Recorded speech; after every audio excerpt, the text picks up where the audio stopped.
You are not crazy for missing them. You know what they did. You lived through it. You have replayed 100 times, and every replay confirms the same thing. That relationship was hurting you. And yet, in the quiet moments, when no one is watching, you miss them. You check their profile. You replay the good memories. You wonder if maybe it could have been different. And then you hate yourself for it.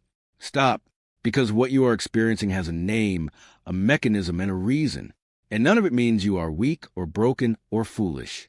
It means your brain was doing exactly what a brain does when it bonds under conditions of fear and relief.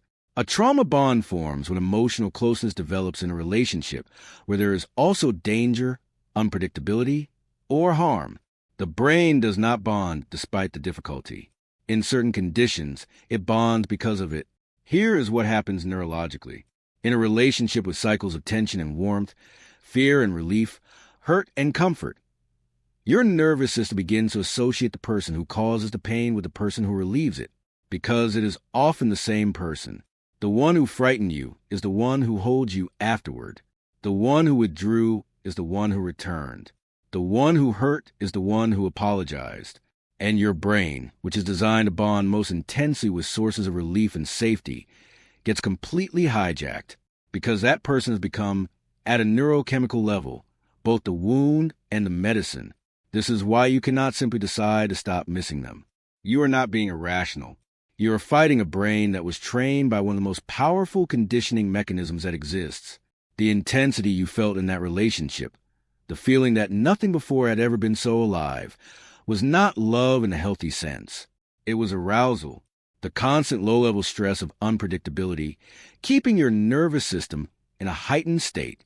The relief of warmth after tension producing dopamine spikes your brain now associates with them. Normal, healthy relationships feel less intense to a nervous system shaped this way. Steady love can feel boring. Safety can feel suspicious. The absence of chaos can feel like something is missing. This is the cruelest part of the trauma bond. It makes you distrust the very things that are good for you. Leaving is not the end of the bond.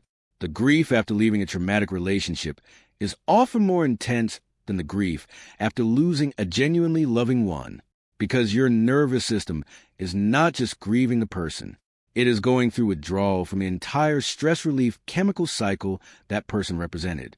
The missing is not evidence that the relationship was right. It is evidence that the bond was deep. And those are not the same thing. Healing a trauma bond is not about convincing your mind to stop loving someone.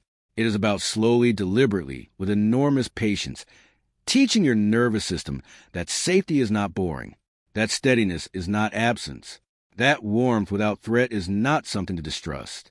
It requires new experiences, real safety held long enough for the body to learn it is real, connection that does not come with the cost of pain. And it requires one thing above everything else: stopping the cycle of contact that resets the bond every time you are almost free of it. Every return, every check, every response to the Hoover pulls you back to day one of withdrawal. The bond does not fade while you are still feeding it. You are not missing them. You are missing the relief. And that relief was artificially created by the same person who created the need for it. That is not love. That is a trap. And now that you can see it clearly, you are already closer to way out than you were before. If this reached something in you, share it with one person still in the middle of it who needs to understand why leaving feels impossible. Subscribe and stay close. Every day on this channel, there is something that names what you've been feeling without words. Tomorrow, we go into something that connects to everything here. The reason certain people keep choosing the same painful relationships over and over, and the one childhood pattern that explains all of it. You do not want to miss that one.